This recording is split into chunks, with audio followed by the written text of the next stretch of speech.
সুপ্রিয় দর্শক, দেশে এবং দেশের বাইরে বিশ্বের যে কোনো প্রান্ত থেকে সিএমএম বাংলা টিভি চ্যানেলের নিয়মিত অনুষ্ঠানটি উপভোগ করছেন যারা, আপনাদেরকে জানাচ্ছি সুস্বাগত। আপনাদের সঙ্গে আছি আমি মোহাম্মদ জামাল উদ্দিন কালাসান।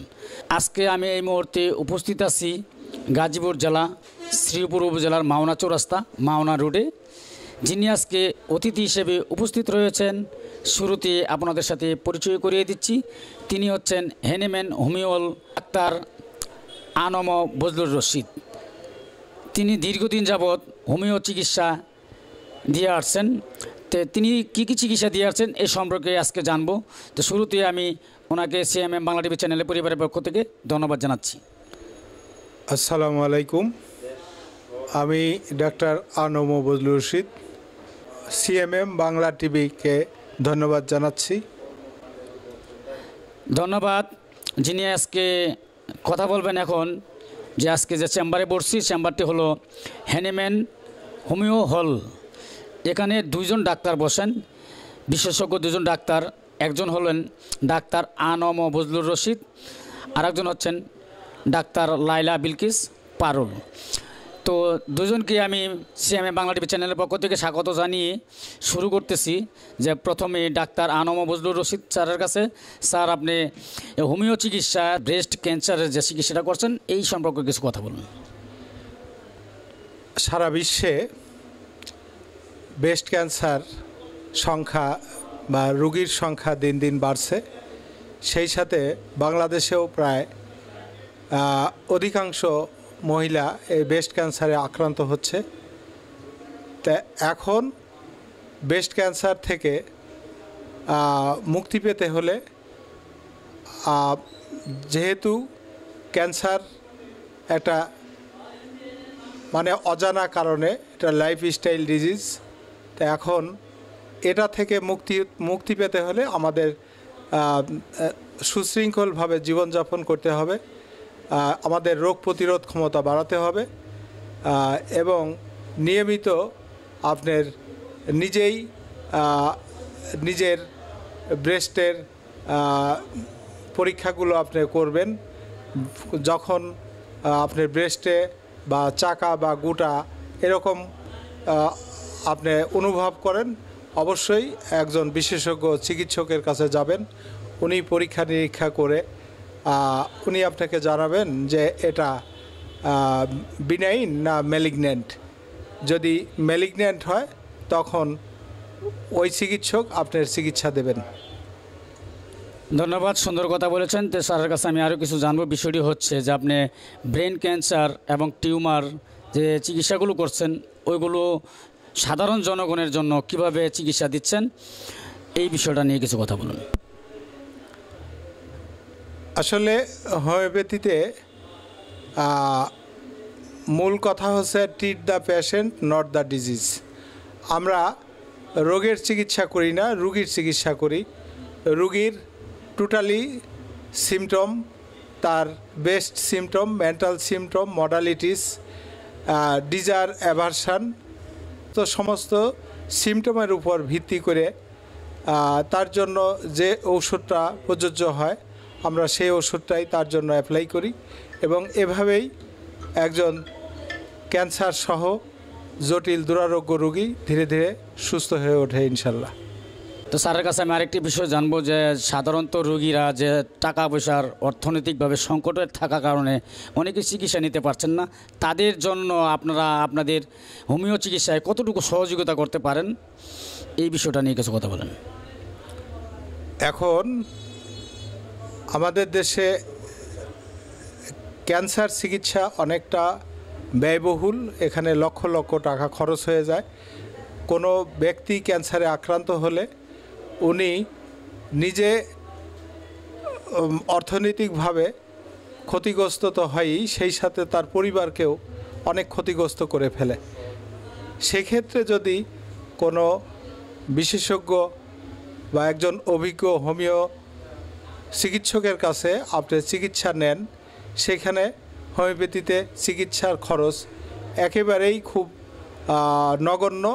সে অতি সাধারণ একজন খেটে খাওয়া রিক্সাওয়ালা যে দিনমজুর চিকিৎসা নিতে পারবে ইনশাল্লাহ। টাকার জন্য তার পরিবার কোনো ক্ষতিগ্রস্ত হবে না। এখানে অল্প খরচে সে একটা বেটার ট্রিটমেন্ট নিতে পারবে ইনশাল্লাহ।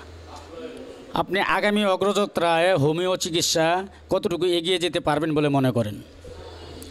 আমি খুব আশাবাদী, আল্লাহ যদি আমাকে বাঁচিয়ে রাখে, আমি দেশের মানুষ যারা জটিল জটিল দুরারোগ্য যেমন cancer, kidney disease, liver disease, হৃদরোগ, বাত ব্যথা, প্যারালাইসিস, হাঁপানি, চর্মরোগ, স্ত্রীরোগ, যৌন রোগ এবং অর্শ, ভগন্দর, অ্যানাল ফিসার এই জাতীয় রোগে আক্রান্ত এই সমস্ত রোগীদের খুব সঠিক রোগ নির্ণয় করে তার সঠিকভাবে ঔষধ প্রয়োগ করলে অল্প সময়ের মধ্যে এ সমস্ত রোগী ইনশাল্লাহ ধীরে ধীরে সুস্থ হয়ে ওঠে।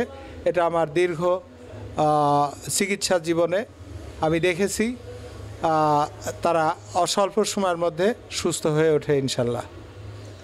স্যারের কাছে আরেকটি বিষয় জানবো, বিষয়টি হচ্ছে যে আপনি ক্যান্সারের রোগী বা আপনার থেরাপি দিতে হয় কিনা বা আপনার অপারেশন লাগে কিনা, এই সম্পর্কে যদি কিছু কথা বলেন। হোমিওপ্যাথিক চিকিৎসা নিলে মানে সেখানে ওই কেমোথেরাপি, রেডিওথেরাপি এগুলোর প্রয়োজন হয় না। আমাদের ঔষধের মাধ্যমেই রুগীকে ধীরে ধীরে সুস্থ করে তোলা সম্ভব বলে আমি মনে করি। এই চিকিৎসায় কোনো পার্শ্ব প্রতিক্রিয়া আছে কিনা, এই বিষয়টা নিয়ে কিছু কথা বলুন। পার্শ্ব প্রতিক্রিয়া বলতে ঔষধ মানেই তার ক্রিয়া এবং প্রতিক্রিয়া দুইটাই আছে। এখন কথা হচ্ছে যে সঠিকভাবে ঔষধ প্রয়োগ করলে সেখানে পার্শ্ব প্রতিক্রিয়া তেমন দেখা যায় না। তো এখন ভুল চিকিৎসা দিলে সে অ্যালোপ্যাথিক চিকিৎসা হোক, হোমিওপ্যাথিক চিকিৎসা হোক, আয়ুর্বেদিক, ইউনানি, যে কোনো ঔষধ ভুলভাবে যদি রোগীর উপর অ্যাপ্লাই করা যায় সেখানে রোগীর সমূহ ক্ষতি হতে দেখা যায়। কিন্তু একজন বিশেষজ্ঞ হোমিওপ্যাথিক চিকিৎসক যখন সঠিকভাবে ঔষধ নির্বাচন করে রুগীকে ঔষধ দিবে, ওই রুগী যত খারাপ অবস্থানেই থাকুক না কেন ইনশাল্লাহ ধীরে ধীরে সে আগের মতো স্বাভাবিক সুস্থ অবস্থায় ফিরে আসবে। ধন্যবাদ, সুন্দর কথা বলেছেন। তো আরেকটি বিষয় জানবো সর্বশেষ, তো এটি সংক্ষেপে অবশ্যই দিয়ে দেবেন। বিষয়টি হচ্ছে আপনি হোমিও চিকিৎসা কতদিন যাবত দিয়ে আসছেন এবং আপনার দ্বারায় কতগুলো রোগী সুস্থ হয়েছেন, এই সম্পর্কে নিয়ে কিছু কথা বলুন। আমি তো আসলে দীর্ঘদিন প্র্যাকটিস করছি, আমার এখন 61 বছর বয়স চলতেছে। আমি 93 সালে বাংলাদেশ হোমিওপ্যাথিক বোর্ড থেকে ডিএইচএমএস কোর্স কমপ্লিট করেছি। আমি সেখান থেকে আমার প্র্যাকটিস রেজিস্ট্রেশন পাওয়ার পর থেকে আমি পেশাদার হিসাবে চিকিৎসা করে আসছি। এর মাঝে আমি সবসময় আমার চেম্বারে জটিল এবং দুরারোগ্য রোগী আসে এবং অনেক ক্ষেত্রেই আমি এই সমস্ত চিকিৎসায় সফল হয়েছি।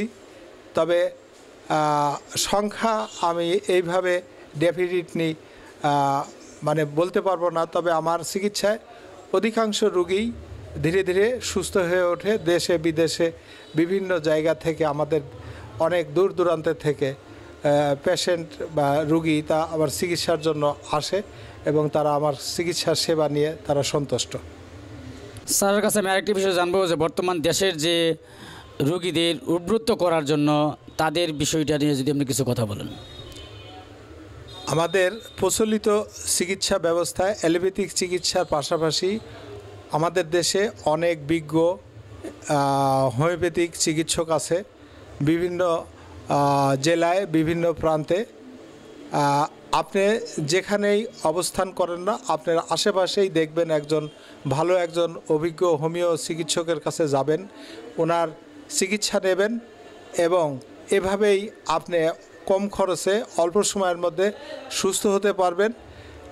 আমার দেশের মানুষের কাছে আমার আবেদন থাকবে, আপনারা একজন অভিজ্ঞ হোমিওপ্যাথিক চিকিৎসকের শরণাপন্ন হয়ে আপনার রোগ আরোগ্যের জন্য তার শরণাপন্ন হন।